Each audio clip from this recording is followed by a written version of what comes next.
18장 이제 마지막 장입니다. 제목은 보람 있는 삶. 이 세상 수많은 이들이 그러는 것처럼 우리는 조화로운 삶을 찾고 있다.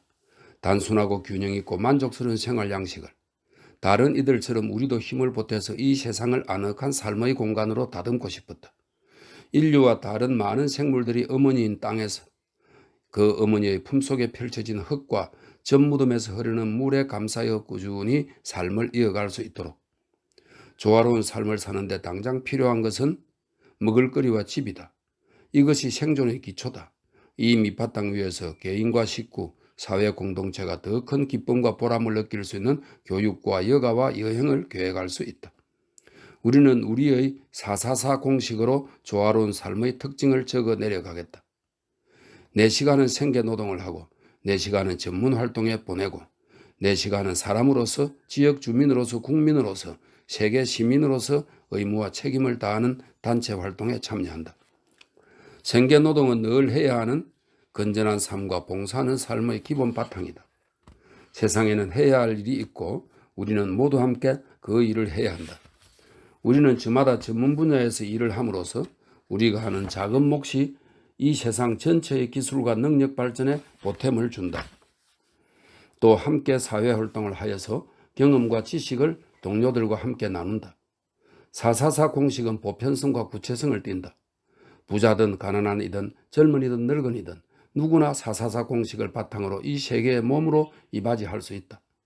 생계노동은 7살에서 77살까지, 관로 속에 스코트는 95살인 지금도 자기 몫의 짐을 지고 있다. 이렇게 되어 있는데, 생계노동은 7살에서 77살까지 몸이 튼튼한 사람이면 할 수 있고 해야 하는 일이다.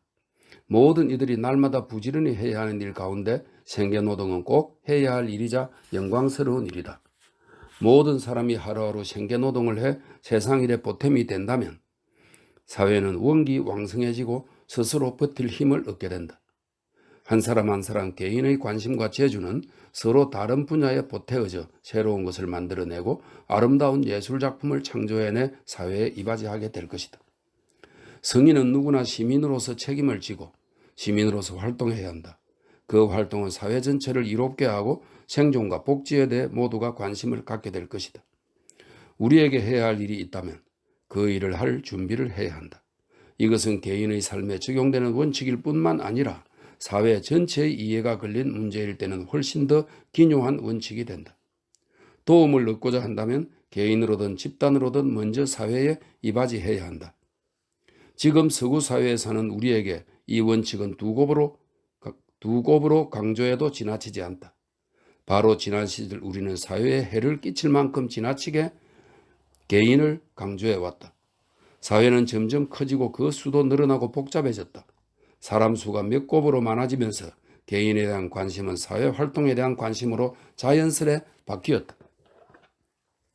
사회의 크기가 커질 뿐 아니라 서로 복잡하게 얽혀서 뗄래야 뗄 수 없는 관계가 되자 개인의 자리는 작아지고 사회 문제의 비중은 커지게 되었다.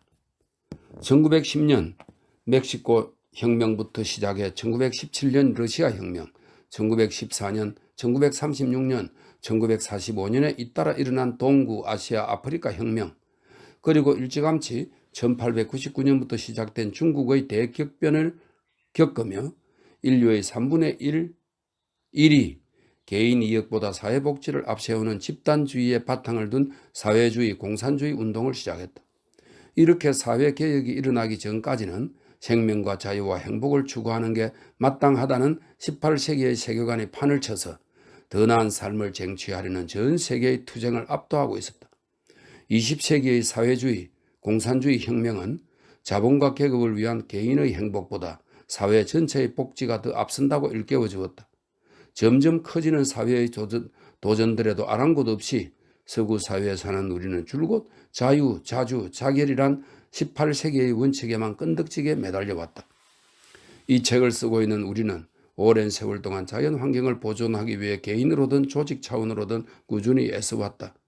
세계 많은 곳에서 사회주의 나라들, 스칸디나비아 나라들, 유럽 여러 나라들이 자연 환경 보존을 으뜸가는 가치로 꼽고 있다. 더 많은 곳에서 이 가치를 앞세우는 것이 시민의 책임을 다하는 것이다. 삶의 본질은 사는 것이다. 스티븐슨은 희망을 가지고 길을 떠나는 것이 어디에 머무는 것보다 낫다. 그리고 일만큼 뿌듯한 게 없다고 했다.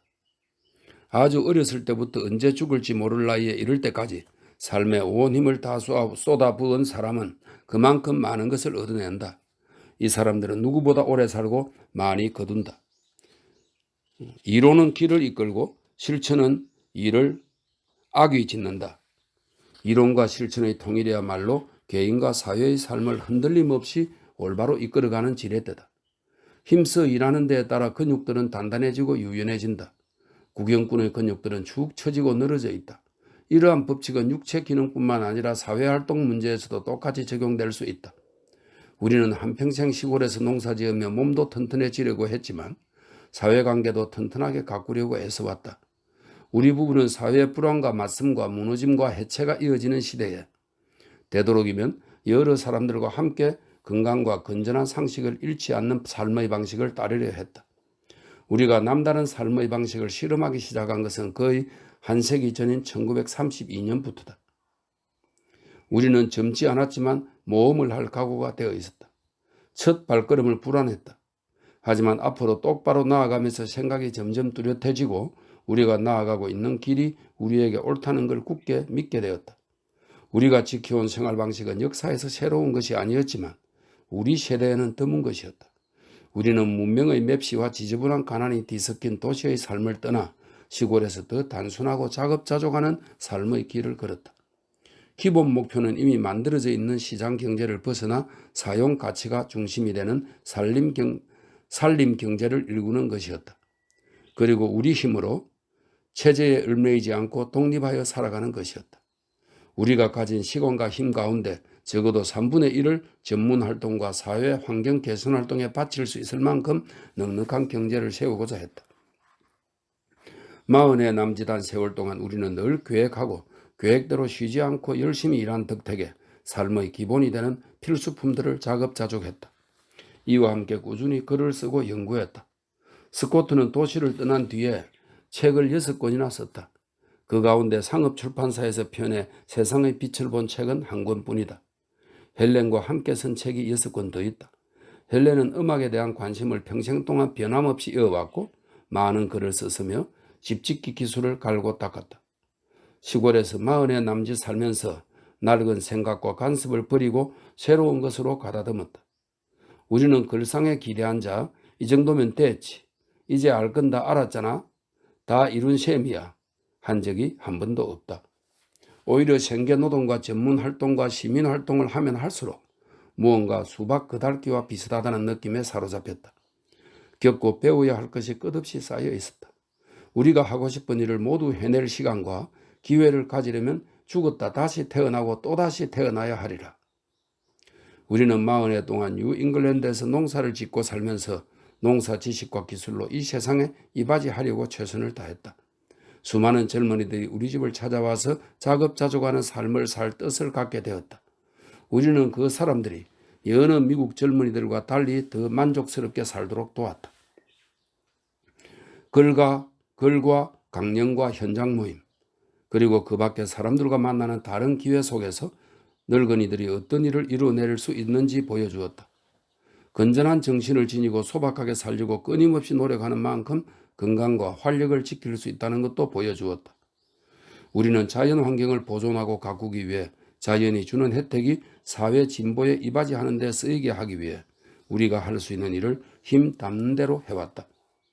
사람이란 이런저런 필요에 휘둘리고 온갖 관심사와 확신에 마음이 움직인다. 이 땅에 자리 잡고 살기 시작한 뒤로 만족스럽고 보람 있는 삶을 누려야겠다는 소망과 의지를 갖지 않은 사람은 하나도 없었다. 우리 자신에 관해서 말하자면 나이가 들 만큼 들었는데도 아직도 더 보람 있고 더 창조에 이바지하는 삶을 꾸리기 위해 늘 묻고 조사하고 탐구하는 일을 멈추지 않는다. 우리는 우리와 똑같이 생각하고 똑같은 뜻을 가진 이들을 위해 이 책을 썼다. 우리는 꽤 많은 사람들이 여느 미국 시민들보다 더 만족스럽게 살도록 도와주었다. 그이들도 우리 삶에 도움을 주었다. 많은 사람들이 와서 밭일과 집짓기를 도왔다. 통찰력과 경험과 기술을 나누면서 우리는 동료 일꾼으로 함께 도우면서 일했다. 그 모든 이들에게 고맙다고 말하고 싶다. 우리는 앞으로도 여러 분야에서 끊임없이 생산하고 창조하는 일을 할 것이다. 예, 이렇게 해서 18개의 글로 구성되어 있는 헬렌 니어링과 스코트 니어링의 조화로운 삶의 지속이라는 책을 다 읽었습니다.